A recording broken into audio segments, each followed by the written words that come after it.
Bonjour, bienvenue sur la chaîne Magnificent Montreal. Aujourd'hui, on va faire un tour gourmand de la ville. Suivez-moi.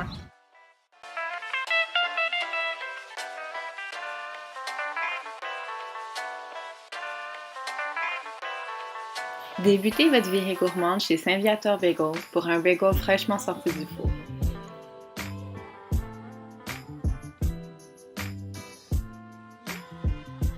Saint-Viateur Bagel est l'une des plus vieilles boulangeries de bagel de Montréal.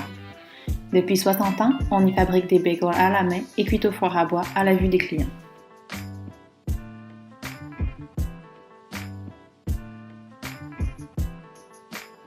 Le bagel de Montréal est bouilli dans une eau légèrement sucrée au miel, puis cuit au four à bois, ce qui lui donne une mie plus dense et plus sucrée comparativement au bagel new-yorkais. Le bagel de Montréal est par ailleurs plus petit et plus croustillant que ce dernier.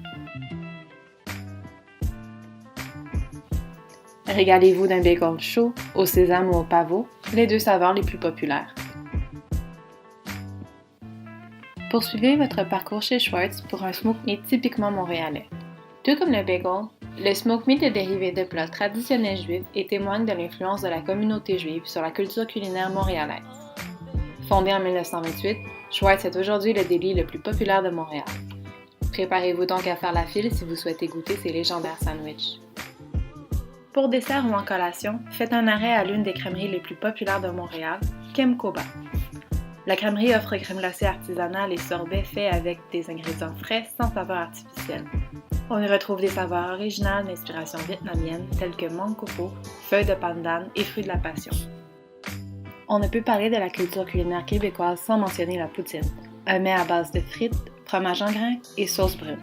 L'origine exacte de la poutine demeure un mystère, mais nous savons qu'elle a été inventée dans le Québec rural dans les années 50. À Montréal, la banquise est reconnue pour la qualité de ses poutines et son offre variée. On y retrouve pas moins d'une trentaine de variétés de poutines différentes. La cuisine de rue peut s'avérer une option pratique pour un repas rapide. De mai à octobre, une cinquantaine de restaurateurs de rue parcourent les rues de Montréal et du Québec. On les retrouve également lors des festivals et autres événements en plein air. Vous pouvez suivre l'emplacement des camions de rue en temps réel sur le site web cuisinederue.org. Tous les premiers vendredis du mois, les camions de cuisine de rue se rassemblent à l'esplanade du Parc olympique. On y retrouve des mets typiquement québécois, mais également plusieurs mets à saveur internationale. Pensez à avoir de l'argent comptant sur vous puisque plusieurs restaurateurs de rue ne prennent pas les cartes de crédit.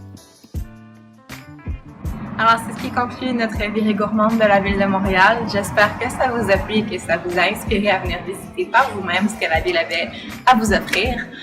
D'ici là, restez connectés à notre chaîne Magnificent Montreal pour plus d'informations et de recommandations sur le tourisme à Montréal.